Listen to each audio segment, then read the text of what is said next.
La gran mentira de la que ha sido víctima la humanidad, y hacía referencia a las muchas religiones que tienen millones y millones y cada vez más de devotos.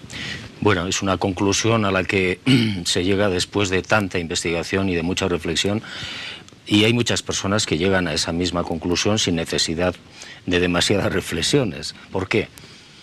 Pues porque al final todas las religiones venden algo.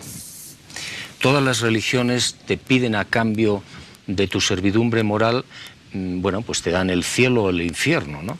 Y sin embargo, todas las religiones han nacido en sus orígenes de presencia ovni. Todas, empezando por la nuestra, bueno, por la católica. Ajá. Es decir, hay unas manifestaciones de luces, de seres, de objetos que descienden en determinados sitios, y a partir de ahí empieza a crecer una religión. Esto pasa mucho, se ve constantemente en las apariciones marianas. En muchos sitios del mundo hay 21.000 apariciones marianas desde el siglo IX. Se ven luces en Fátima, en Lourdes, en México, no sé, en 1000 sitios. Y entonces aparecen unos personajes que no tienen nada que ver con el aspecto que tiene la Virgen que después se venera. Por ejemplo, Fátima, la Virgen de Fátima, normal, que todo el mundo conoce, en realidad en la descripción que hacen los testigos, en 1917, es de una mujer o hombre, no se sabe, muy pequeña, 1 metro, con un casco como una pecera en la cabeza y una bola de cristal en las manos, una capa y unos pantalones a cuadros. Claro, eso luego se ha cambiado porque a la Iglesia no le interesa ese aspecto, le interesa otro aspecto. Bueno, esto ha ocurrido siempre, en todas las religiones, y no digamos con el Islam. Es terrorífico. Es decir, cómo se manipula a lo largo de la historia las cosas que ocurren o que se dicen, ¿no? Constantemente manipuladas. Por eso yo siempre invito a la gente, si puede, a que filtre todo. Todo hay que filtrarlo. Cuando se genera polémica respecto de algunas creencias, particularmente religiosas, ¿no? Sin duda que uno es sujeto de muchas críticas, de rechazos, de cuestionamientos. ¿Cuáles han sido? Y de injurias. Y de injurias, seguramente. ¿Recuerda algunas que le hayan puesto a Juan José Benítez en una situación realmente difícil, como decir, no, yo aquí paro, no digo más nada y me dedico a otra cosa? Hombre, hubo un momento, ahora ya no tanto, pero al principio, cuando salió precisamente Los Caballos, en el 84, a partir del 84, donde a mí en los púlpitos se me consideró Satanás. El Opus Dei, por ejemplo, tiene prohibidos mis libros. Y en algunos lugares donde tienen sus pisos, los tienen bajo llave. Los socios, en este caso del Opus Dei, tienen que pedir permiso para poder leerlos.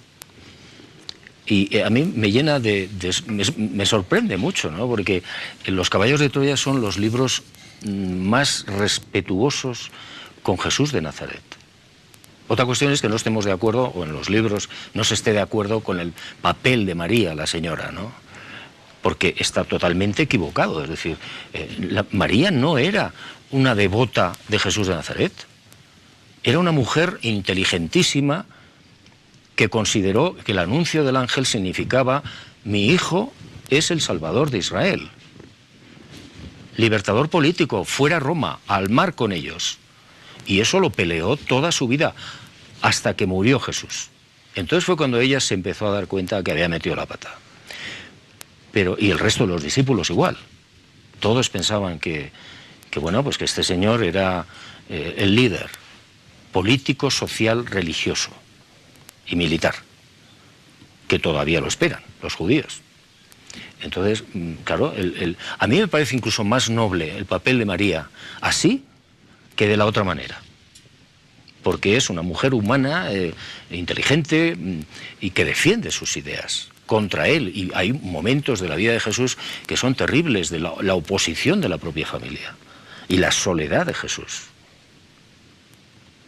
¿Puede uno sentirse identificado con los libros de Juan José Benítez, sobre todo cuando se hace referencia a estos temas religiosos tan delicados, siendo católico, evangélico, siendo parte de alguna religión determinada, o de una u otra manera, si se identifica con estos libros y con todas las teorías que están planteadas en ellos, uno tiene que rechazar su propia religión? Bueno, yo no pretendo nada de eso. Yo lo único que intento es transmitir una información que a mí personalmente me parece lógica y bella. Lógica y bella. Y luego cada uno que piense lo que le parezca oportuno. Si no es, no hay más. Ni quiero convencer a nadie, ni lo pretendo, ni vamos. Pero creo que es una información que toca el corazón de la gente y le da una enorme esperanza. Muy bien. A ver, quiero que entremos ahora a algunas experiencias que ha tenido Juan José Benítez en Bolivia. Y ahí quiero que me ayude Ovidio, que es precisamente un investigador en la materia. Juan José Benítez ha estado ya en 1967 por primera vez, ¿sí?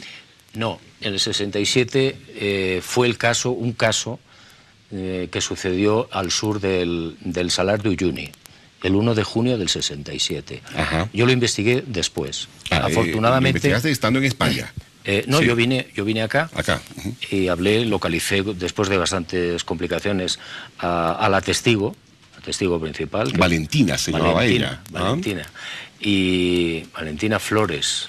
Y era una india, vivía cerca de un pueblecito que se llama Atocha, al sur.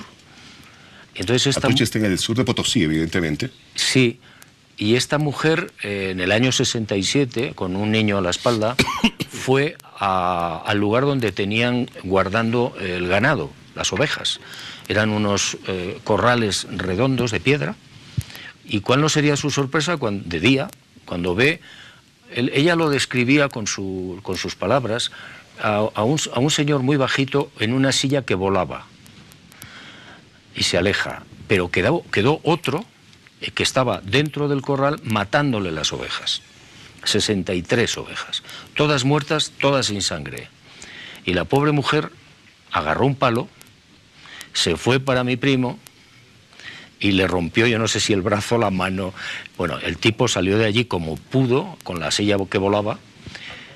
Y bueno, pues imagínate, ¿no? La gente del pueblo fue a Oruro, dio cuenta de lo que había pasado y entonces los militares nombraron un destacamento, una comisión y fueron al sitio. Y efectivamente estaban las ovejas muertas, la sangre en las piedras del señor.